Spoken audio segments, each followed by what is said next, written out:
जिन्होंने उत्तर प्रदेश में कानून का राज स्थापित किया है, एक सशक्त मजबूत उत्तर प्रदेश बनाया इसे आदरणीय मुख्यमंत्री जी। भारत माता की, भारत माता की, भारत माता की, वंदे वंदे वंदे। छोटी काशी के रूप में विख्यात बाबा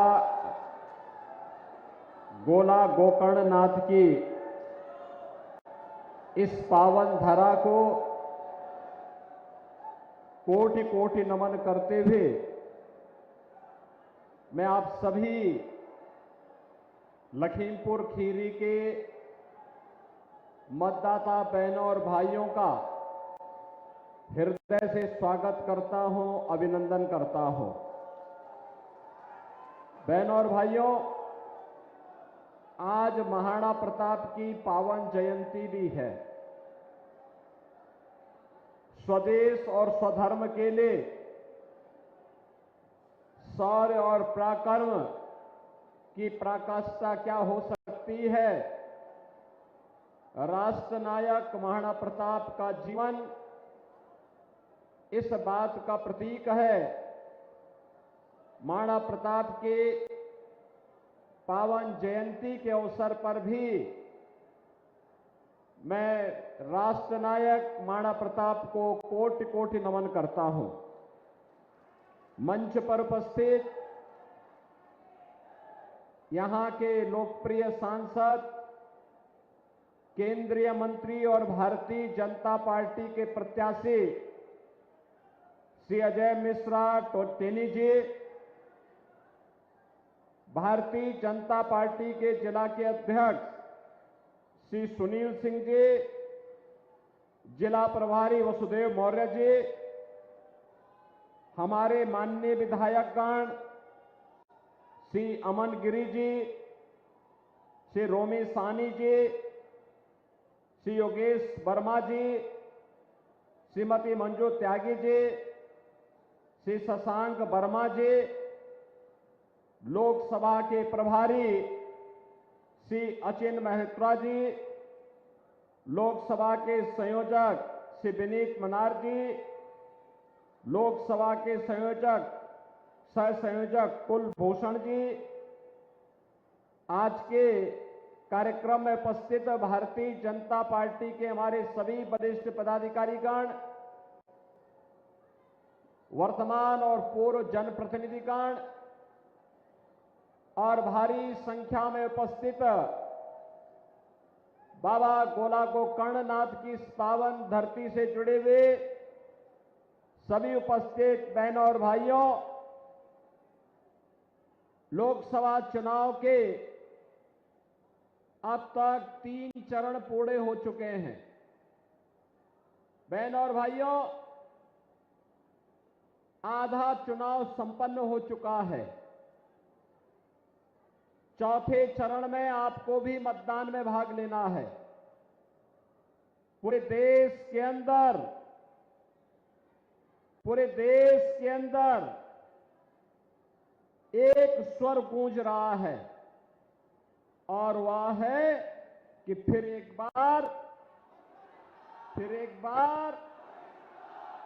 बार मोदी सरकार का। बहनों और भाइयों, ये मोदी सरकार के बारे में जो यह स्वर गूंज रहा है, ये वैसे ही नहीं है। जब जनता जनार्दन से पूछते हैं कि आखिर इतना उत्साह और उमंग का कारण क्या है, तो एक ही बात कहते हैं। जनता जनार्दन कहती है कि जो राम को लाए हैं, हम उनको लाएंगे। यानी जनता जनार्दन के मुंह से एक ही स्वर गूंजता है, जो राम को लाए हैं हम उनको लाएंगे।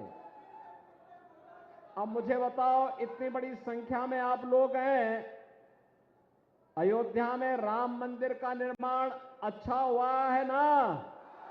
सहमत है ना? फिर ये कांग्रेस और समाजवादी पार्टी के लोग क्या बयानबाजी कर रहे हैं।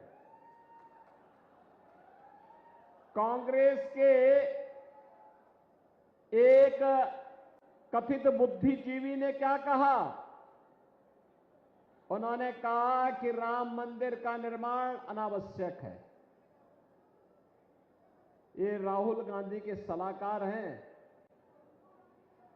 और ऐसे ही समाजवादी पार्टी के राष्ट्रीय महासचिव हैं, उनका बयान आया है राम मंदिर का निर्माण बेकार हुआ है। बहनों और भाइयों, जैसे जैसे चुनाव अपने अंतिम दौर की तरफ आगे बढ़ता जा रहा है, चुनाव में भी दो चीजें साफ दिखाई दे रही हैं। एक तरफ जो भारत के सम्मान के लिए, भारत की सुरक्षा के लिए, भारत के विकास के लिए, गरीब कल्याण के लिए बिना भेदभाव के शासन की योजना का लाभ गांव, गरीब, किसान, नौजवान, महिलाएं, समाज के प्रत्येक तबके को मिले। एक और राम राज्य की अवधारणा पर आधारित राम भक्त हैं और दूसरी तरफ भारत की सुरक्षा में सेंध लगाने वाले, अंतर्राष्ट्रीय मंचों पर भारत को अपमान करने वाले, विकास के कार्यों में भ्रष्टाचार फैलाने वाले, गरीब कल्याणकारी योजनाओं में सेंध लगाने वाले, आपकी आस्था के साथ खिलवाड़ करने वाले, वे रामद्रोही भी हैं। जो रामद्रोही राम मंदिर का विरोध पहले भी करते थे और आज भी कर रहे हैं। बहनों और भाइयों, यह अंतर बहुत स्पष्ट आपको दिखाई देगा। या समाजवादी पार्टी का एक चरित्र आपने देखा है, यह पहली बार नहीं हुआ। समाजवादी पार्टी तो एक और राम भक्तों पर गोली चलाती थी और दूसरी तरफ राम मंदिर पर, अयोध्या में राम जन्मभूमि पर, काशी में संकट मोचन मंदिर पर, लखनऊ, वाराणसी और अयोध्या की कचहरियों पर, सीआरपीएफ कैंप, रामपुर पर हमला करने वाले आतंकवादियों के मुकदमों को यह समाजवादी पार्टी वापस लेने का कुत्सित प्रयास की थी। इनकी मंशा तो वही थी, वो तो आप हैं कि आपने इन मंसूबों को पूरी तरह धराशायी रख कर दिया है, अन्यथा ये लोग आपकी सुरक्षा पे सेंध लगा देते। और मुझे बताते हुए प्रसन्नता है। अच्छा मुझे बताओ, आप में से कितने लोग हैं जिन्होंने अयोध्या में राम मंदिर का दर्शन किया? इधर काफी बड़ी संख्या है, काफी बड़ी संख्या है। और बहनों और भाइयों, जैसे अयोध्या नई अयोध्या बन गई है, लाखों लोग आ रहे हैं, ऐसे ही जैसे काशी विश्वनाथ धाम आज जगमगा रहा है, ऐसे ही छोटी काशी को भी, बाबा गोला गोकर्णनाथ की पावन स्थली को भी हम लोग उसी सुंदरीकरण के साथ जोड़ने का काम करने जा रहे हैं। एकदम स्वीकृति है।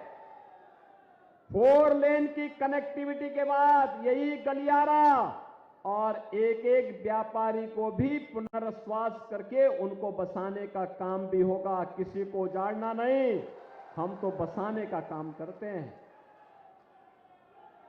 बहनों और भाइयों, यह केवल राम भक्त ही कर पाएंगे, रामद्रोही नहीं कर पाएंगे।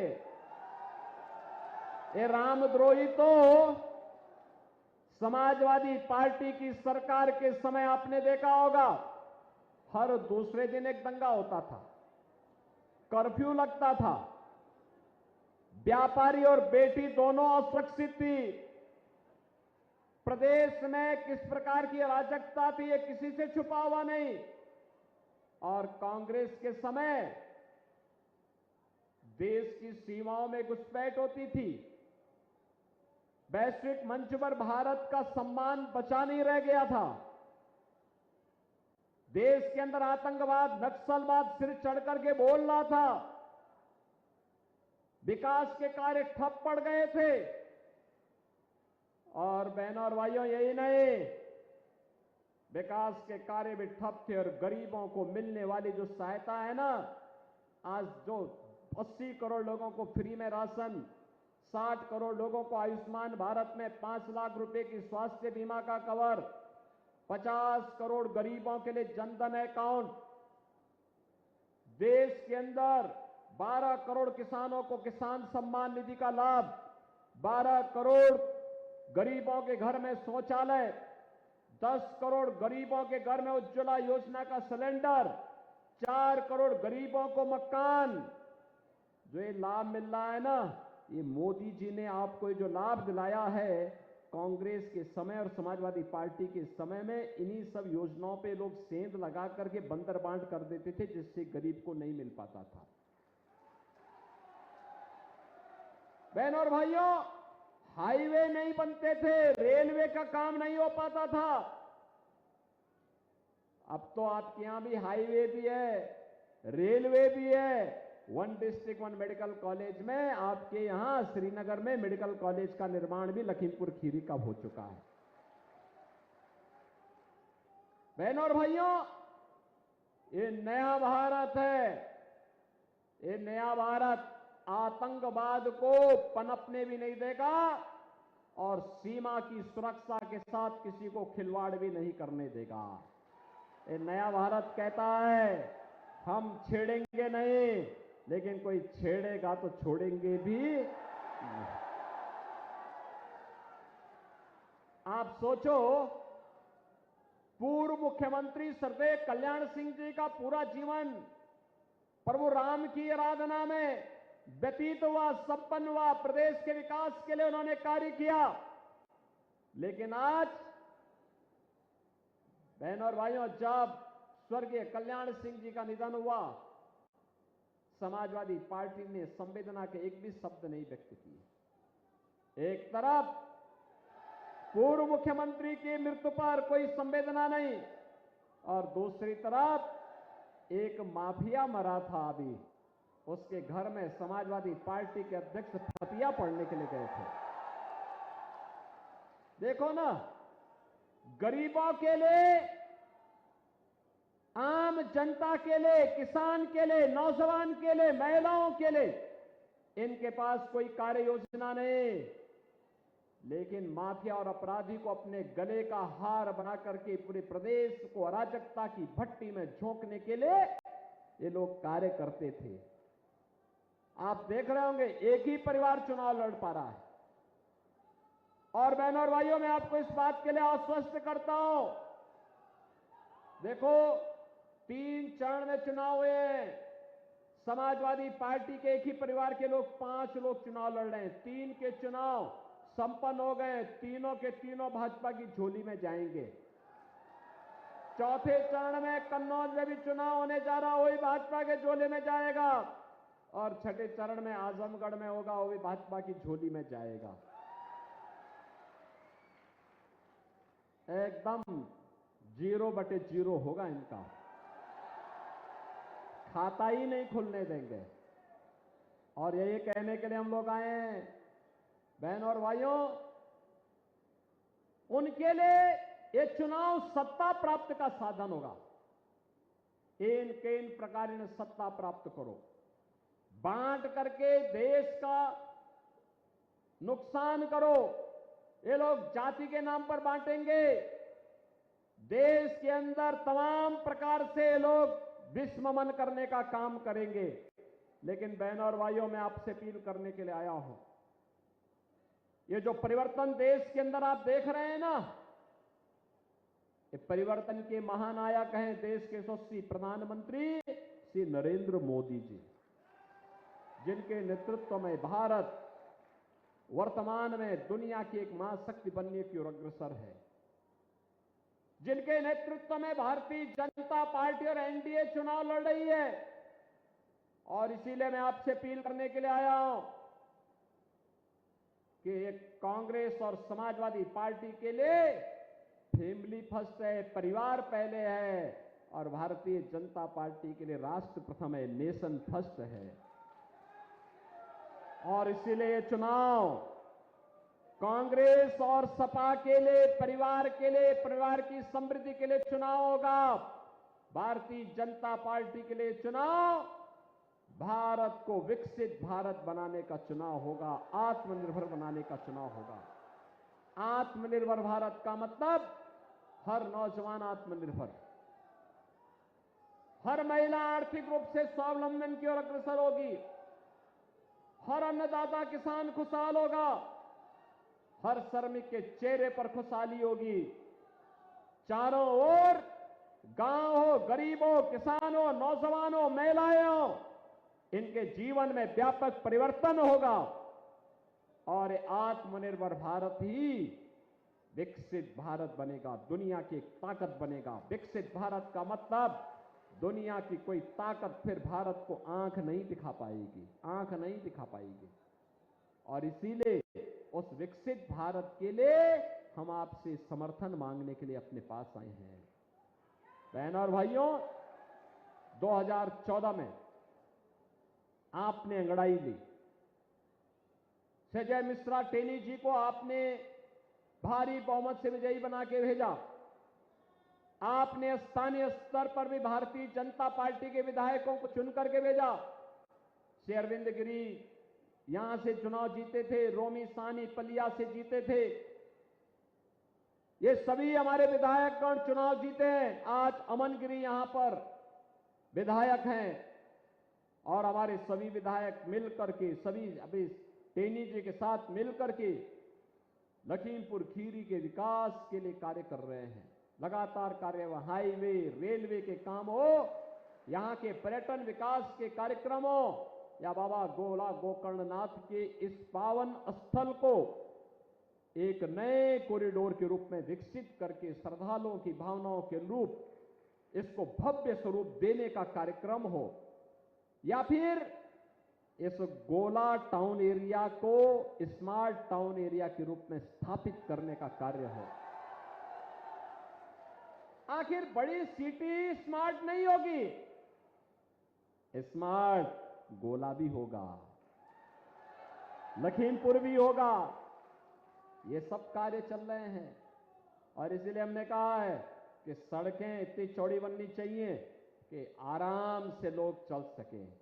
स्ट्रीट वेंडर को व्यवस्थित पुनर्वास करो। अब कोई किसी व्यापारी से रंगदारी नहीं ले सकता है, क्योंकि रंगदारी लेगा तो फिर उसके लिए जहन्नुम का रास्ता भी खुला होगा। अब व्यापारी से कोई अपराधी, कोई गुंडा रंगदारी नहीं ले सकता। अब तो व्यापारी को पीएम स्वनिधि योजना मिल रही है। इस समाजवादी पार्टी के लोग पहले नौजवानों की नौकरी पे डकैती डालते थे और नौजवान के हाथ में तमंचे पकड़वाते थे। हमने कहा नहीं, नौजवान के हाथ में तमंचे नहीं, नौजवान के हाथ में तो टैबलेट होना चाहिए, टैबलेट टैबलेट। और बहनों और भाइयों, 2 करोड़ नौजवानों को हम टैबलेट दे रहे हैं। हमारा युवा भी स्मार्ट युवा बनेगा, दुनिया के अंदर उसकी धमक होगी, दुनिया के हर महत्वपूर्ण इंस्टीट्यूशन में उसकी पकड़ होगी और भारत दुनिया का नेतृत्व मोदी जी के नेतृत्व में करेगा, इसमें कोई संदेह नहीं। लेकिन इसके लिए अगर भारत में जो परिवर्तन आया है, ये सच है, मोदी जी का नेतृत्व है, लेकिन श्रेय आपको है, क्योंकि आपका एक वोट मोदी जी को ये मजबूती दिया है। और इसीलिए इस अभियान को और मजबूत करने के लिए आज हम सब आपके पास आए, आपसे कहने के लिए कि आप सभी लोग अपने इस वोट की कीमत को समझिए। आपका एक वोट देश की तस्वीर और तकदीर को बदलेगा, बदलने में निर्णायक साबित हुआ है। आगे इसको और मजबूती के साथ आगे बढ़ाना है। और बहनों और भाइयों, इसीलिए आज हम सब आपके पास आए हैं। आपके पास इसीलिए आए हैं कि यहां पर विकास के लिए हमारे जनप्रतिनिधिगण कार्य कर रहे हैं।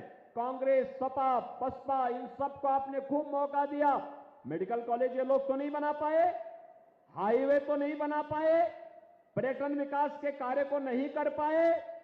इन लोगों के द्वारा यहां पर कोई भी रेलवे ओवरब्रिज बनाने का काम नहीं हुआ, किसी भी मंदिर के पुनरुद्धार के लिए पैसा नहीं दिया गया। आज तो इन सबके लिए ये डबल इंजन की भाजपा की सरकार पैसा दे रही है और पैसे की कोई कमी नहीं है। विकास कार्य के लिए और गरीब कल्याण के लिए कोई कमी नहीं है। आपको इस बात का आश्वासन देते हुए आपसे मैं अपील करूंगा, आपने 14 और 19 में से अजय मिश्रा टेनी जी को चुनाव जिता करके भेजा है।